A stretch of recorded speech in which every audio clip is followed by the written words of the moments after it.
ladies and gentlemen, and truth seekers. Welcome back. We are the Straight Shooters, and this is the show that we give our honest opinions and analysis and recommendations regarding various forms of entertainment. My name is Todd Braley. And I'm Itai. And we're both indie filmmakers and lovers of all different forms of entertainment.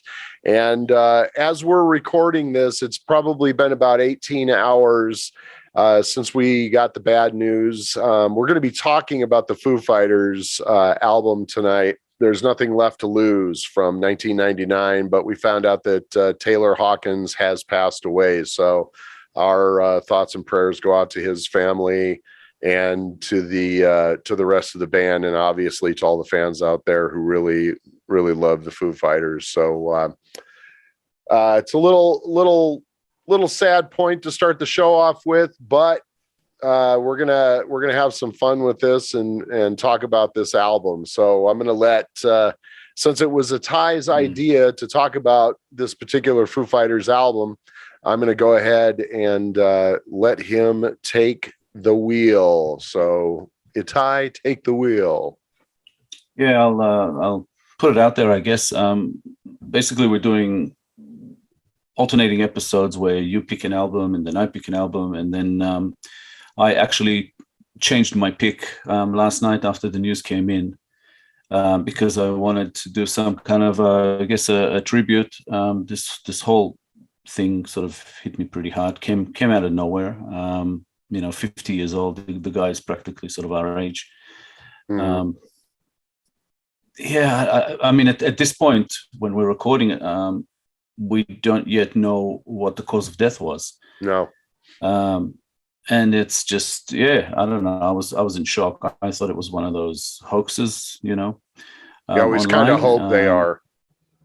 Yeah. I just recently I was watching, I started, I don't know, I can't remember why, but I was watching a few Foo Fighters videos, like interviews and stuff. There was an interview they did here in Australia, and it was just Dave Grohl and Taylor Hawkins, and they're always such fun, those two, It's like so much joy, and the guys just love life. You wonder if they can ever be serious, especially with how a lot of their music videos are. Well, I mean, you don't, they always seem like they're always having fun, and yes, playful. They're very playful. So, obviously because of some of the things that have happened to the various band members in the past with getting arrested and different stuff like that, but it's a rite of passage.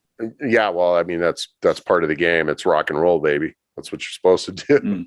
So, True. So I'm just, backing you up on that whole, they always seem like they were having fun. So it was kind of a shock to see that he had passed. If somebody told me, like, what band would you pick if you had a band to just hang out with for a day or a year, I would be like Foo Fighters. It's just like, it just looks like too much fun, without question, right? Yeah. And then just recently they came out with that sort of rock and roll horror movie. I haven't seen that yet. It looked like me either. It looked like it was a lot of fun. I mean, I don't care. I knew that I wasn't going to take it completely serious just because it's. Was it Studio 666? Yep. It's and the trailer looks hilarious. I mean, it looks like fun. Foo Fighters. It looks like Foo Fighters. So they have the best video clips to their songs.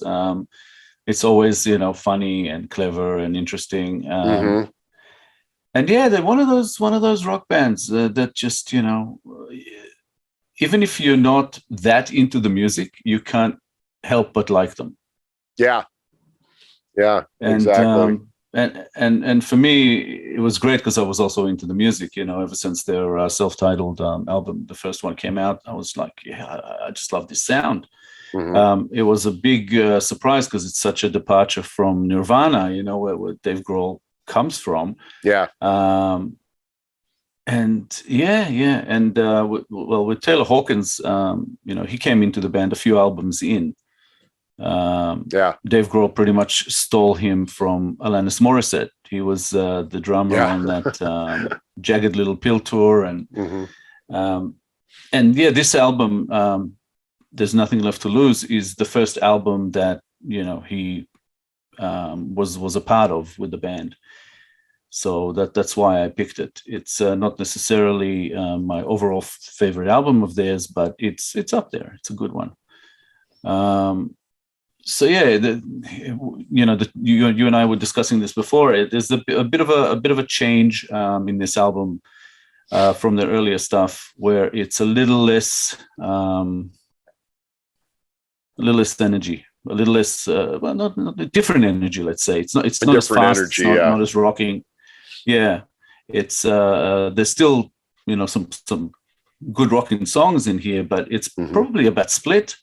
A few of them are kind of more on the ballad side, just very, very melodic. But I like it. I like it all. I was surprised just because I don't listen to the Foo Fighters.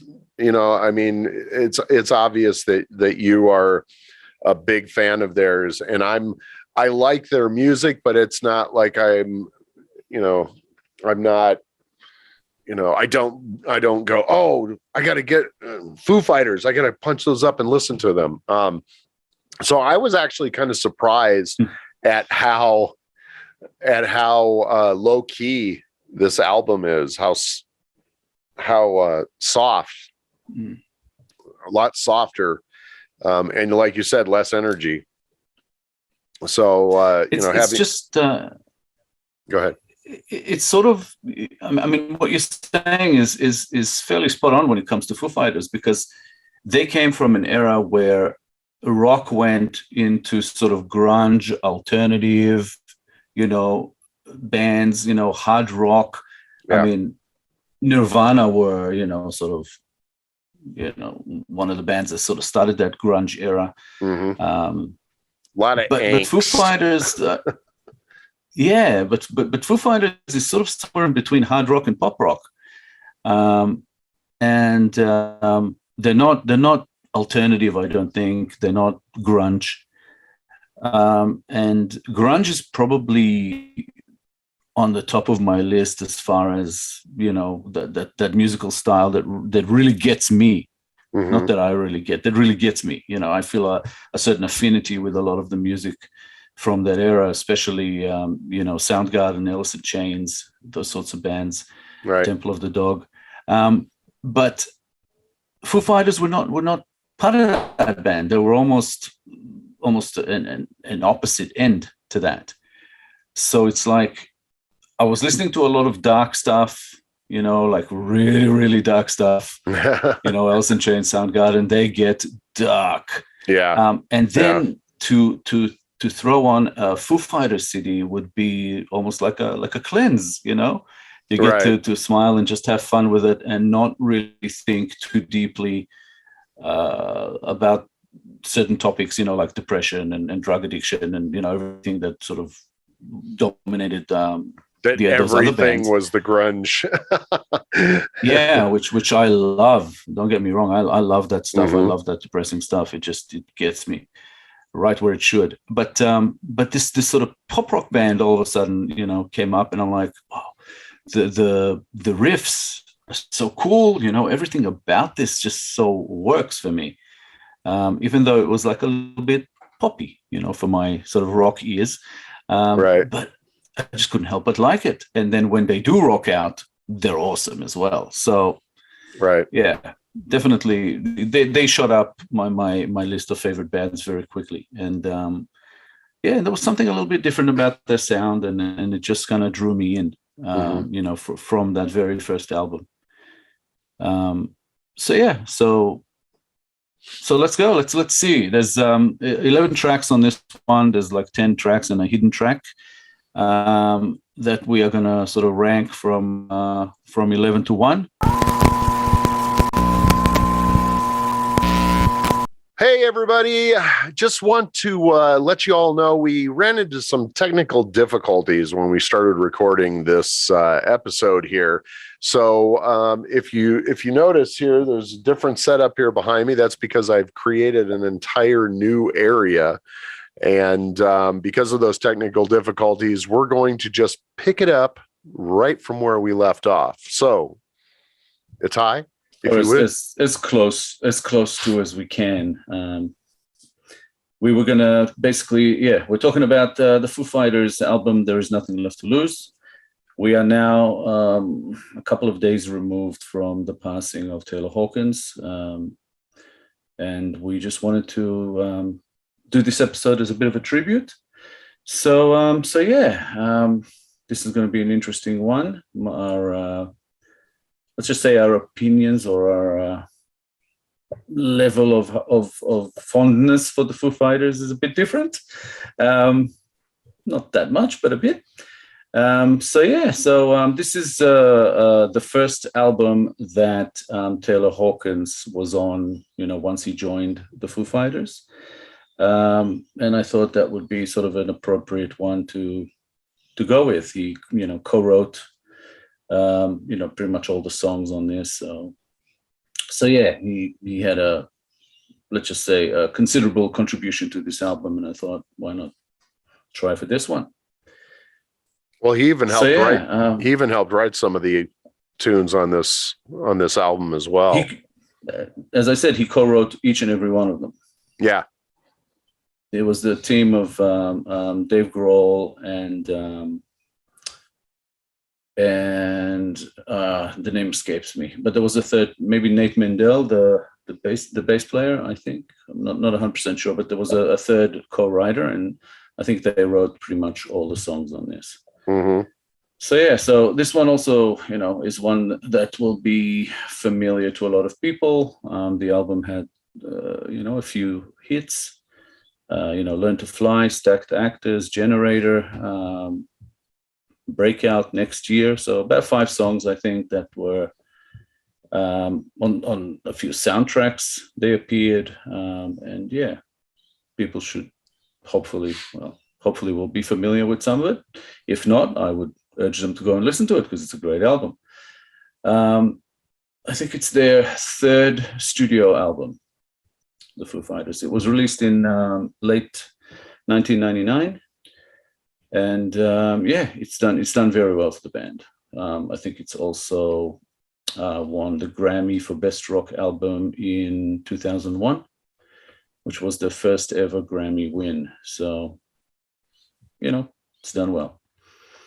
But as we do, we're just going to much rank our songs from least favorite to favorite. And this album has 11 tracks. It's got 10 listed tracks plus a hidden track, and we're going to look at all 11. So, Todd, you want to start us off with your number 11? My number 11, and let me reiterate that this album was not exactly what I thought it was going to be going into it. I thought it was going to be a lot more rock than it was. It just to me, it just kind of felt like a soft album. And my number 10 was Gimme Stitches. Number 10 or 11? Yeah. Did you do 11 or 10? Oh, I guess we'll start at 11. My number 11 out of 11 was Gimme Stitches. It was kind of one of those tunes I was listening to, and for lack of a better way of putting it, I just checked out. I let it play because I didn't want to say I started listening to it and then just switch tracks, which I normally would do if there's a song that I don't like. But I don't know. To me, everything about that song was just kind of forgettable. So I kind of checked out and let it finish out just to see, because I'm always a big believer of it could get better. Mm-hmm. but for me, didn't get any better. It was a forgettable song. So I think the one thing I kind of liked, there was a little bit of a kind of a reggae influence, a little bit in the guitar playing. But again, other than that, for me, it was very forgettable. That, in my opinion. Yeah, it's not too far on my list. It's number 9 on mine. So, it's not one of my favorites from this album, but I think all songs are good on this album. I don't think there's a bad track. And, so I like this song. I do. It's, I wouldn't say necessarily forgettable. And I love that last line, by the way, in that song. It says, "Give me stitches now or never before I get my blood on you," which was always a memorable one for me, for whatever reason. Yeah. But yeah, it's a good song. It's not the best song by any means, from the band. It's a little bit by the numbers as far as the groove and I think I may have mentioned this before when we were talking about it or when we recorded. I can't remember, but Dave Grohl himself described this as a sort of a very melodic album, which it is. There's maybe 3 or 4 songs that kind of rock out. The rest are all kind of not exactly ballads, but sort of somewhere in the middle. There's a little bit of tempo, but not. But I kind of like that style as well as the rock, but I think you might find that much like you, I do prefer the rock, and the rockin' tracks did rate higher on mine. Yeah. Their rock stuff. Their rock stuff is just. I mean, when they kick in, it's just badass. I mean, there's nothing that you can do to listen to them and with their rocking or their harder rock songs. That when Dave Grohl gets into sort of a bit of a scream mode, like in Monkey Wrench and Best of You, those are from other albums, but in those types of songs, they're always my favorites. So yeah, I know what you're saying, and I definitely agree. But my number 11 was another song that in a lot of ways is similar to Gimme Stitches. I'm sure that for you it might be also forgettable because, again, it's sort of along those same lines. It's a nice groove to kind of tune out to, and it's Ain't It the Life? Ain't It the Life? That was my number 11. Yeah, see, I got that one was more along my number 8. Just because I just really and I went to I think I mentioned this earlier, but I went to this website called Genius, and they had all of these lyrics. Yeah, well, it has lyrics, but then it also has depending on the song, not every song had this, but on some of the songs they actually have stuff from the band talking about those particular songs. And one of the things that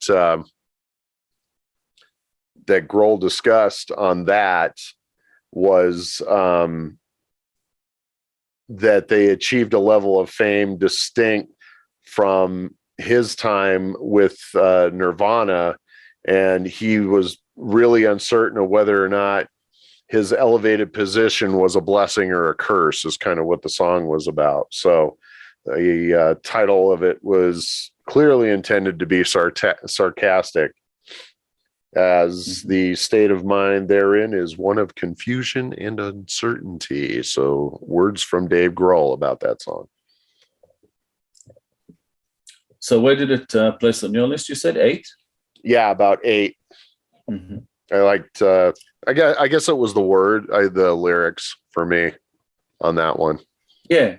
I do like the lyrics of it. But the melody just seemed a bit, and every time I listened to it, it just was a bit more, again, I do like it. I like every song on this, but it was a little bit more maybe vanilla than others. Yeah. It lacked to me something that would have maybe matched those lyrics with a bit more frustration, maybe.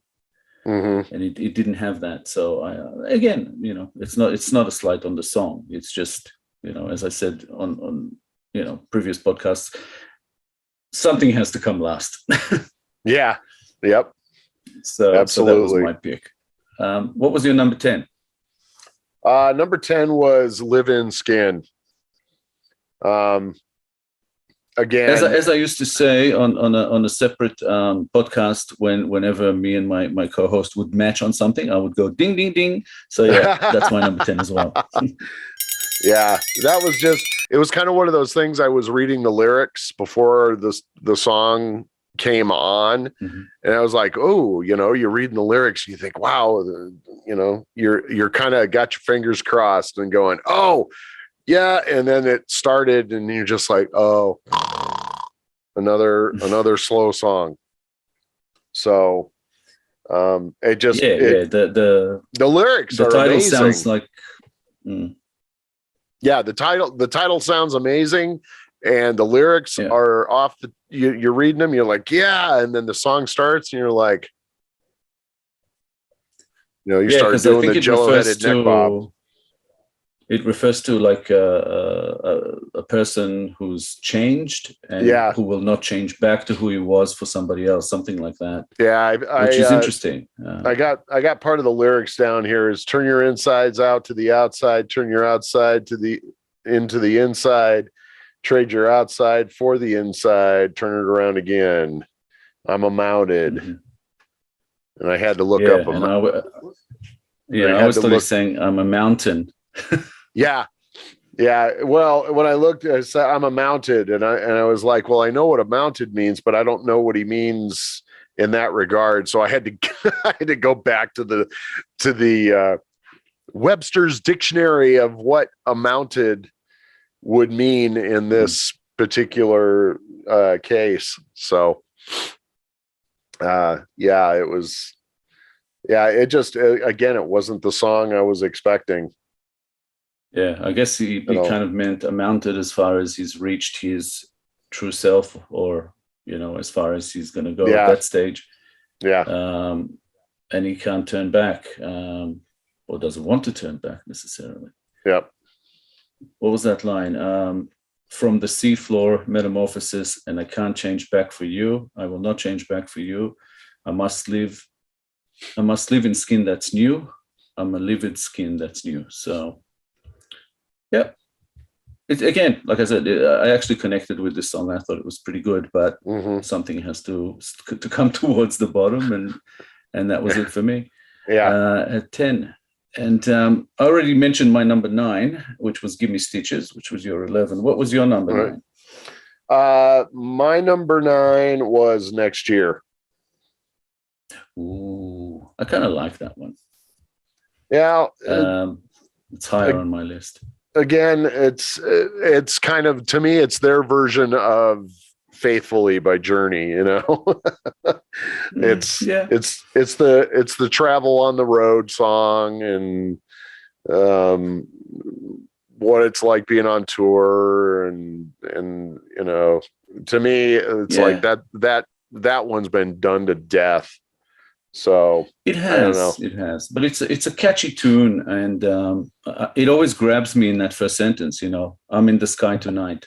The way the song starts just grabs me straight away, and it's familiar, and and yeah, I don't know. I like that one. It's rated a fair bit higher on mine. It's number 5 on my list. All right. So I like this one. Again, it's one of those ballady, tracks of theirs that, I'm not always so enamored with, or at least as I am with the sort of rockin' songs. Right. But as far as their ballads go, it's kind of somewhere in the better ones that, that I like out of that style with them. Mm-hmm. So that's, not a bad one for me. All right. What was yours? Okay, so my number 9, "Give Me Stitches," we talked about. Oh, that's right. Okay. Yeah. And okay, your number 8, you've already stated. What was it? Remind me. Ain't It the Life? Yeah, that was Ain't It the Life. Yeah. That was my number Okay. 8. Okay, so my number 8 is the hidden track, MIA, which I really like. Yeah. What did you think about that one? That one's my number 1. Wow. Yeah. That's surprising because it's not so rocking, you know. Well, it's not, but it was enough. I just like the fact that it's, well, I liked it because, lyrically it was talking about hiding and escaping from a reality, and, something that was in there about the lyrics. It's Dave Grohl said that MIA is a good example of me, and how so often he would just say, you know what, I'm out of here and I'll be back whenever, don't call. So I kind of like that because taking, I do that. A break from social media, whatever it is people do these days. Yeah. Yep. It's like, it used to be, remember that? I'm putting the phone off the hook. Yep. I'm taking the phone off the hook. Yep. Yeah. People can't really relate to that one today. Not anymore. No, they can't. Yeah. But yeah, no, I do love the lyrics. And like I said, it's a song that I really like. So, from 8 to 1, I really love all these songs. I think they all have something really, cool to them. Right. And again, like I said, it's one of my favorite albums of theirs, not the favorite, but I do really like the songs on this. But yeah, this one, You Won't Find Me, I'm Going MIA. Tonight I'm Leaving, Going MIA. Just it's really, really sort of like a catchy chorus. Yeah, for sure. So yeah, that was one of the reasons I liked it. It's just and again, it's one that a lot of people didn't even get to hear because it's a hidden track. So a lot of people sort of switched off after track 10, thinking it's ended, because they used to have hidden tracks on CDs where there's a bit of a space between the last song and that. Mm-hmm. And only if you let it keep spinning, you'll find it. So yeah, exactly. So, that may not then it sucked. If you were if you had a CD player in your car and you were listening to it, you had to sit there and it's like, I want to hear MIA right now, but then you have to go to the last track and then let it go, because sometimes those spaces were 2 and 3 minutes long. The beautiful thing about it is that the subject matter of the song, it really fits with it being a hidden track. Yeah. It went MIA, so yeah. Yep, absolutely. So that's my number 8. Have we done your number 7? No. Okay. So hit us. Headwires. That was another one. That's our second ding ding ding. That's my number 7 as well. All right. It was just kind of one of those, so I don't know, lyrically even, it wasn't even, I didn't I don't know. I almost moved that one.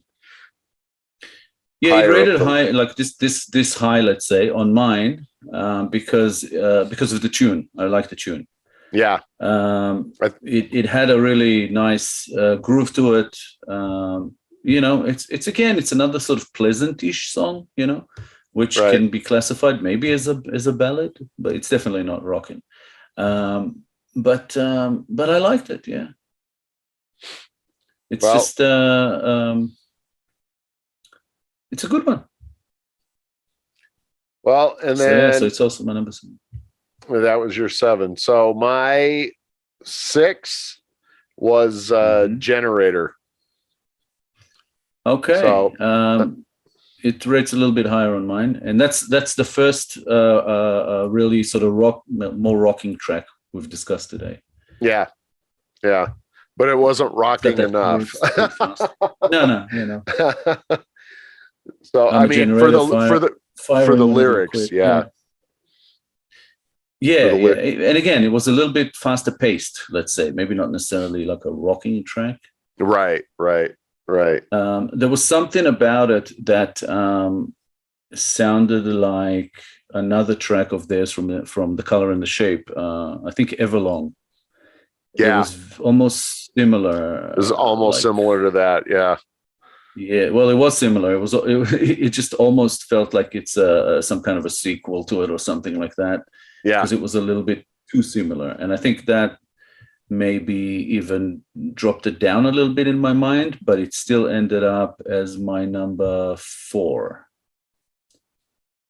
So yeah, I like it. Well, okay. So that was That was your 6. that was your 6. Or no, sorry, that Your was my 6. 6. My 6. What Yeah, was your 6? my 6 is Aurora, which again is another one of those sort of pleasant, slower tracks. But it has a bit of a sort of an ethereal feel to it. So it had more purpose, I think, in the style I found, and I sort of gravitated towards that. I thought that was a pretty good one. It's one that always surprises me because it's not one that I heard as much as the other tracks. So it's always a reminder going, oh yeah, this track is actually pretty good. Yeah. Yeah. That was actually my number 2. Believe it or not. I just it's surprising. Your number 1 and 2 are not the rocking tracks. No, they're not. But well, again, because I don't know, this album was just not what I was expecting. So for me, well, some of these had to go somewhere. So it was, because when you look at it track by track, it's different. Yeah. But I mean, honestly, I mean, that there was a good song, but I feel like it could have ended like 3 different times. It was one of those that it was kept going and going and going. It's like, dude, come on, man. Are you going to fade out? How are we going to do that? And literally could have ended 3 different times. Yeah. And it's still your number 2. Yeah. Yeah. And the thing is, it's funny that you say that, because when people ask me, which track is Aurora? How does that go? And I always go, and it's on and on and on and on. Yeah. And that's exactly what you're talking about. And it goes on and on. Yeah. But the one thing I did read about it, though, is that I guess Dave Grohl said that that song reminded him of his grandmother, and questions. He's it's because the song actually questions the meaning of life, and he feels like it's one of his heaviest songs he ever wrote lyrically. I have to say, I'm surprised it's your number 2, but I'm also not surprised because it is a good track. Yeah. So yeah. No, I mean, lyrically, it was a good song. It was a really good song. It was just, I initially had it in my top 5 until I made a change this morning. So, it could creep up next time. So where are we with you? Let's see. We've done 6. Have we done your number 5? I think I said my number 5. We have definitely mentioned my number 5 because that's next year, which was lower on your list. Right. So what was your 5? My 5 was, let me see.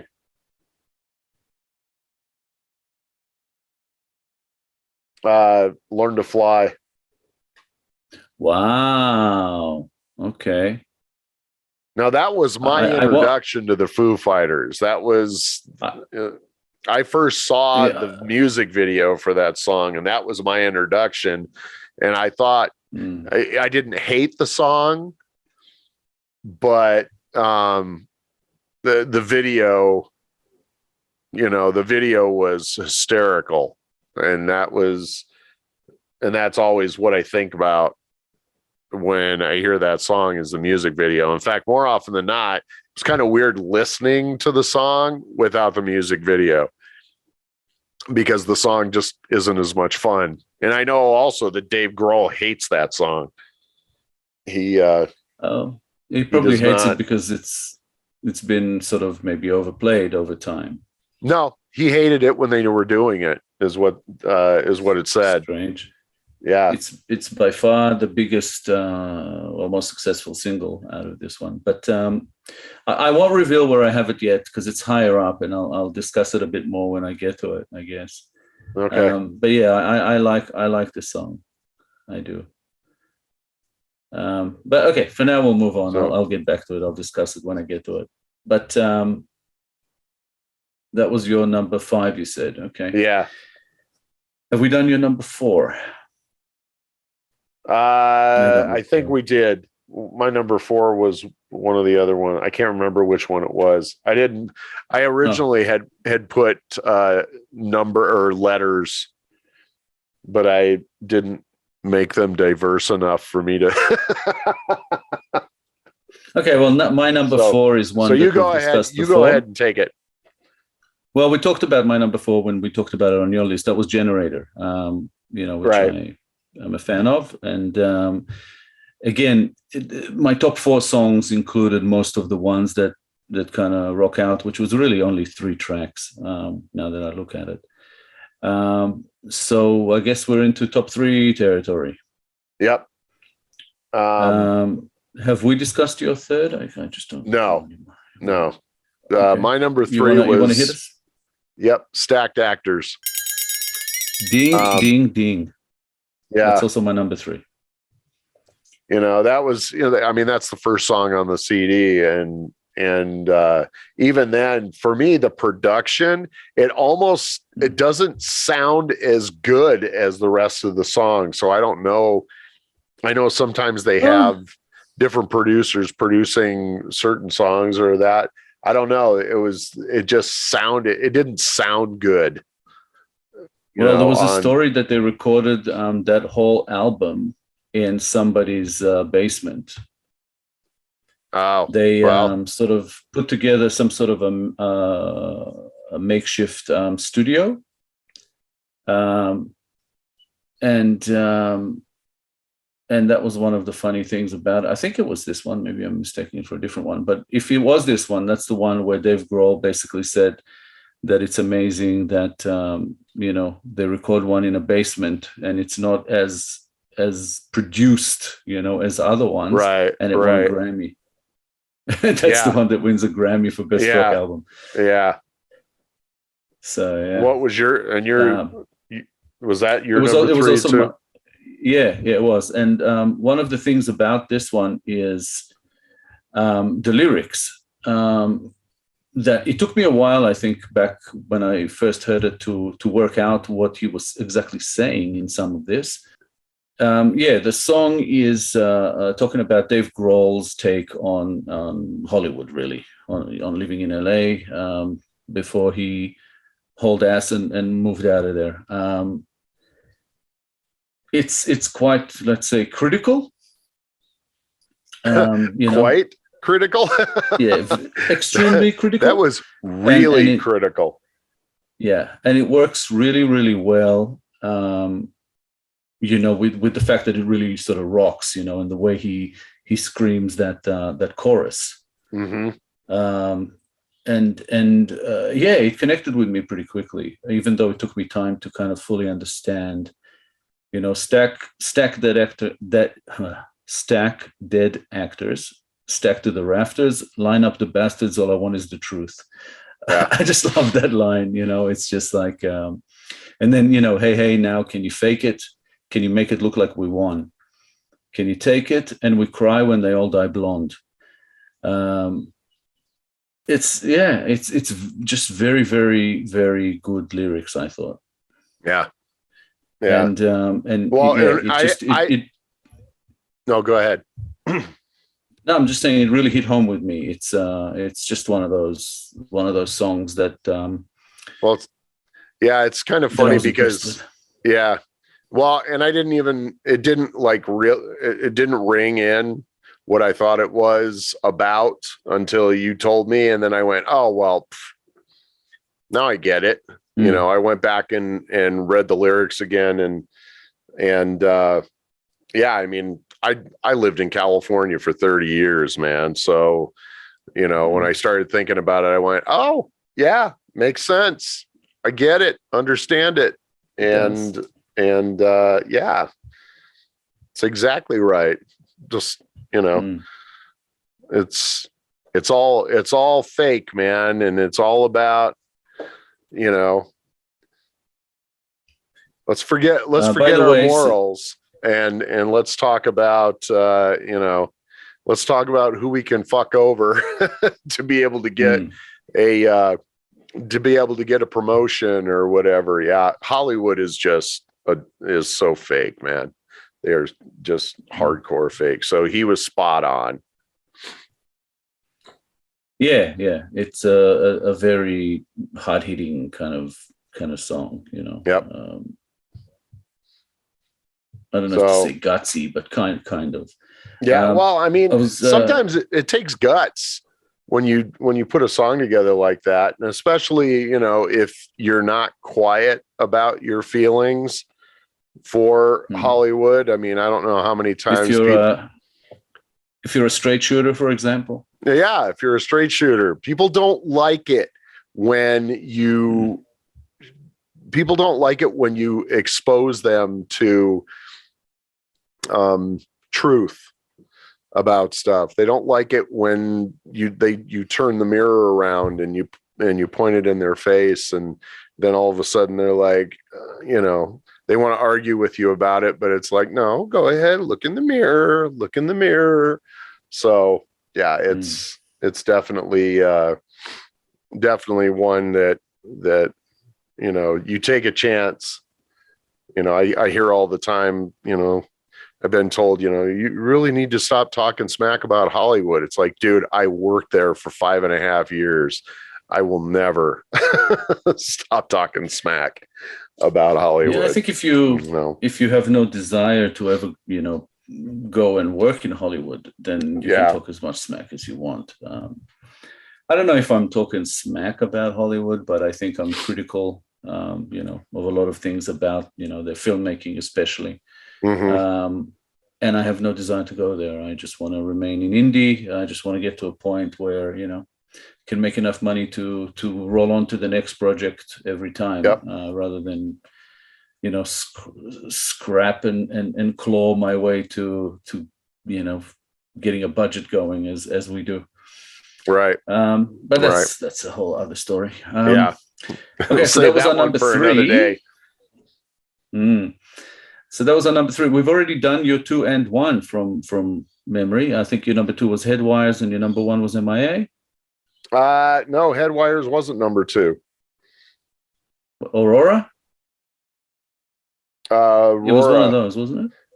Yeah, Aurora. Yeah, Aurora was number 2 and MIA was number 1. So, and the one that we couldn't work out for you, which was your either number 5 or number 4, through a process of elimination, I worked out that was Breakout. Yeah. Sorry. Yeah. Well, bad. Yeah, so that's cool. And Breakout is actually my number 2, which I think it's probably the most rocking song on the album. Yeah.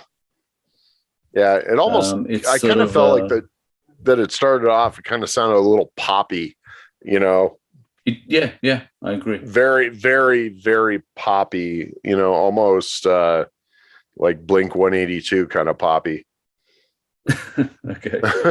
Yeah, I know what you're saying. And again, and then it hits sort of a chorus, and it gets a bit faster and more sort of rocking, and then it even goes up another step when he starts sort of screaming and getting those vocals in.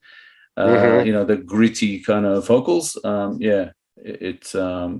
It's a really sort of catchy tune. It's one that even people who don't like, you know, loud kind of tracks will like. So yeah, no, it's a very, very good one for me.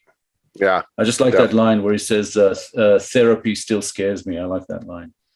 Yeah, yeah. And then your number 1. My number 1 is no huge surprise. I think it's "Learn to Fly." And you know, I get that Grohl didn't like it and a lot of people don't like it. Like for me, I find it very, very difficult to separate it from the video clip. because the first time I heard the song, I saw the video clip, the music video, and it cracked me up. Mm-hmm. I thought it was hilarious. And speaking of, Taylor Hawkins, he looked very, very cute as a female. Probably, he was the best looking woman out of all of them. And every time I hear the song, I think of Dave Grohl, when he kind of looks at the camera and smiles, and as the girl with the pigtails and the braces, and how he exaggerates it, and you straight away understand their whole approach to being rock stars, which is all about we're just here to have fun. Yep. And I just love that about the song. And also, it hits you straight from that first line, run and tell all of the angels, this could take all night. Think I need a devil to help me get things right. Hook me up a new revolution, because this one is a lie. And I always thought that at some point in the song, he says something about a new evolution, because this one is a lie. And I thought that was really clever. And turns out I was wrong. It was saying revolution the whole time. You gotta love, but you gotta love when you have those, what you think is your, what you think the lyrics are, versus what the lyrics actually are. And, I know the feeling, dude. I get it. But it didn't really hurt the song or anything like that. So no, that's fine. No. But it is about really about breaking free and doing your own thing, and I just really, really like this song. Mm-hmm. Yep. Well, What's that line at the end? Try and make this life my own. It's a good message. It's a good song. It's catchy. It's pop rock. It's not like a hard rocking track. Right. It's a pop rock track. It's a good one. I like it. It's my this album as a whole is like that. So, to me, anyway. So, but like I said, there's a lot of good tracks. When you listen to them separately, as you could tell, I thought you would gravitate towards the rock songs because that's what you wanted out of this album, and ended up getting somewhat of a mix. And I think after this album, almost all of their albums are like that. They're kind of, a little bit of this and a little bit of that, which is probably what they were about. Right. Before we wrap this up, it's, when you come from Nirvana, you don't want Nirvana, you don't want to repeat yourself. It's one of those things that if you're going to go do another, it's good. A really good example of that is, Styx with, wow, his name just left my head. Tommy Shaw. He takes off and goes and does Damn Yankees, which some of the songs are not Styx kind of sounding, but then when they do High Enough, that's totally a Styx song. And so it was kind of one of those things that, when their biggest hit, which is, there's so many better songs on that Damn Yankees album, So, but I just think a lot of it has to do with, Grohl was in Nirvana and he didn't want to repeat Nirvana. So, and I think some people probably expected that. A lot of people were surprised. But like you say, going from Styx to Damn Yankees, it's almost like I looked at Damn Yankees kind of maybe similar to late Bad Company. Sort of like a rock band. There's some country influences, a lot of rock in there. I like it. With Dave Grohl, it's sort of interesting because you can tell that he wants to do many, many different things, or at least wanted to.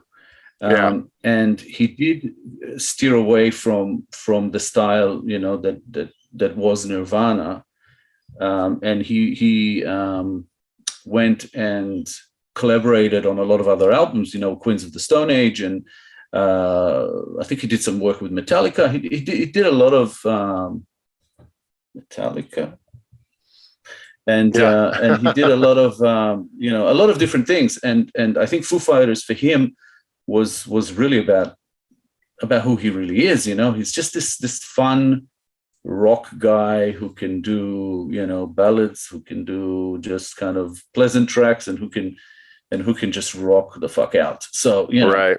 And I think the first time that kind of I noticed that about him was probably with those two tracks that I talked about before, which were from previous albums, Monkey Wrench and Best of Me, Best of You, Best of You. Because you could just, he was seething, in those. He was just like, he let it all out. And I think that's what music is to him. And he's generally, I think, more a positive, happy person. So that's kind of how it came out, with the Foo Fighters, which is fun. Right. And Taylor Hawkins, who was, as far as I know, his best friend, shared that sort of philosophy on life. And that's how they went about, making music and living life. It's just a shame that this is how it ended. Because of the delay we've had since we started this episode, some details came out about his death. As far as the cause of death has not been fully determined yet, but there has been some information about the fact that he had an enlarged heart, which is a subject a bit sort of close to home, because that's the reason one of my best friends and business partner, Peter, died a year ago from a similar condition. But they also said that they found different types of drugs in Taylor Hawkins' system. Yeah. Whether they were the cause of it or not, I don't know. Yeah, I'm holding off on judgment on any of that stuff, just because I'm not judging. Yeah, I'm not judging. I know. Way, I know you're not judging. You're just giving information, but I'm just myself. I'm just holding off and waiting for the autopsy report to come out. Because he died in Colombia. So, yeah. Who knows? Maybe he just got a all bad kinds batch or something. of reasons. But we're just guessing.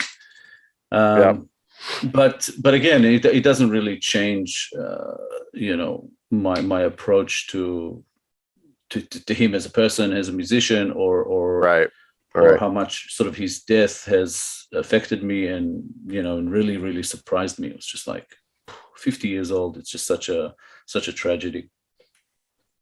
Yeah. I completely understand that. And when you had said something about it, it didn't register right away. Who it was, for whatever reason, it just kind of went over my head. And then when I got up the next morning, I kind of went, oh shit. Okay. That's, because again, I'm not a Foo Fighters fan. So it took me a second to realize exactly who it was. So it sucks. It sucks because now it's a matter of where do they go? Do they keep, do they get somebody else on board and keep going, or does Grohl start a new band, or does he even want to start a new band? So it's just kind of up in the air, just to see. It's a tough one. See where it goes. I do hope that he keeps the band going. And just get a new drummer. Not that he'll necessarily be as good or a good enough replacement or whatever. I'm sure they can find someone. There's not a shortage of good musicians out there. But I assume the band would lose something in its character. Yeah. And that's a big one, and that might make him want to wrap it up. But I don't know. I mean, when with Nirvana, Kurt Cobain dying, they couldn't really replace him. I mean, they could, because other bands have done it, but it's just not the same. Yeah. There's no way that could have carried on. But like I said, my main love as far as genres of music is really grunge. I love it. But Nirvana weren't really one of my favorite bands. I was more into Soundgarden, Alice in Chains, that kind of thing. Temple of the Dog. Yeah, Alice in Chains. Alice in Chains was one of my biggies. So I was pretty sad when we lost Lane Staley. Yeah. Yeah. So it was. Yeah, no, those deaths like really hit me hard, especially Chris Cornell. Yeah. Consider that was a poet. Yeah. So, and Chris Cornell is Soundgarden, an Audio Slave, and solo. So yeah, that's a lot of music. I'm just glad that I got to see him live several times, and I never saw Foo Fighters live, and I never saw Alice in Chains live, which couple of my regrets in life. All right. There you go, ladies and gentlemen. There is our take right there on the There's Nothing Left to Lose album by the Foo Fighters from 1999. I would like to thank everybody for joining us. Make sure that you like and share this video with your friends, your families, your dogs, your cats, your aunts, your uncles, your moms, your dads, whoever you want to share it with. Give it a like. That bumps us up quite a bit. And then also, if you want to contact us, I'll let Itai tell you what to do there. Well, also subscribe to the channel, hit that bell for notifications, so when we're putting up more videos. Hit us up, social media, anywhere, my indie productions, the straight shooters, wherever you can find us, we'll have all the information down. And hit us up with some requests, anything you want us to talk about. We can do, we're going to do reactions to certain videos. We're going to do reviews of films, recommendations, and just basically talk about music albums like we did today, which was my pick. So next one's yours. So we'll see. We'll see what you come up with for next Wonder one. what I'm going to do. All right. Well, I'll be thinking about that. If it's going to be Britney Spears again, if it's going to be Britney again, we're in trouble. No, because I ain't Britney, bitch. NSYNC? New Kids on the Block? Yeah, there you go. NSYNC, New Kids on the Block. Yeah, that's another conversation. Now people are going to request those. Yeah, well, now people are going to request those, that's and we're going to have to talk about them. I played those songs as a DJ when they were brand new, so I'm all good with that. So with that, thanks again for joining us. Yep, that shows how old we are. Thanks again for joining us, and we will see you all next time right here on the Straight Shooter Show. See you soon.